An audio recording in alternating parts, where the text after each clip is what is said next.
तो फक्त 29 वर्षाचा होता. नमस्कार, मी डॉक्टर अमित भवाळकर, तुमचा head and neck cancer surgeon.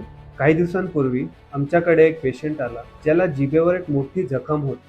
सुरुवातीला ती जखम एका दाण्या एवढी होती, पण त्याला वाटलं हे काही कॅन्सर नाही, आपल्याला काही त्रास होत नाही, म्हणून त्यांनी त्याच्याकडे दुर्लक्ष केलं.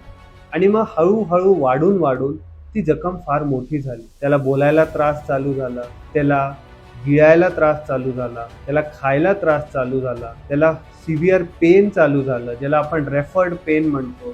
मग आम्ही त्याची बायोप्सी घेतली, त्याचा स्कॅन केला. बायोप्सीमध्ये स्क्वॅमस सेल कार्सिनोमा हे डायग्नोज झालं. व स्कॅनमध्ये असं पाहिलं गेलं की त्याची ऑलमोस्ट 70% जीभ इन्व्हॉल्व्ह होती. ऑपरेशन तर करावं लागणार, पण ऑपरेशन मोठं होतं, त्याची ऑलमोस्ट 70 to 80% जीभ काढून तिथे प्लॅस्टिक सर्जरी करून आपल्याला दुसरी जीभ बनवावी लागणार. एवढ्या कमी वयामध्ये एवढी मोठी सर्जरी करायची की नाही, हा प्रश्न मग आम्हाला पडला. मग out of the box thinking करून आम्ही याला किमोथेरपी दिली, ज्याला आपण म्हणतो निओ ॲडज्युव्हंट किमोथेरपी. 3 सायकल्स किमोथेरपी झाले.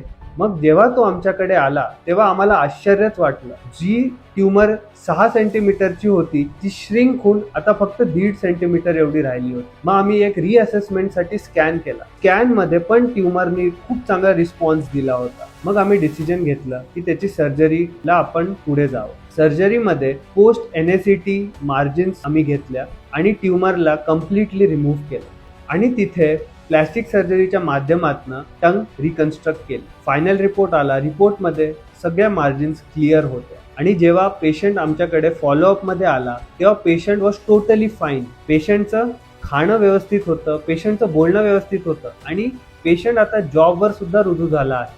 तर योग्य वेळी निर्णय घेतल्यामुळे आज आपण त्याची जीभ वाचवली व रिकन्स्ट्रक्शनच्या माध्यमातून त्याला एक बेटर क्वालिटी ऑफ लाईफ सुद्धा दिली. जर तुम्हाला हेड अँड नेक कॅन्सर बाबतीत काही डाऊट्स असतील तर आम्हाला HCG मानवता कॅन्सर सेंटरला जरूर भेट द्या. थँक्यू.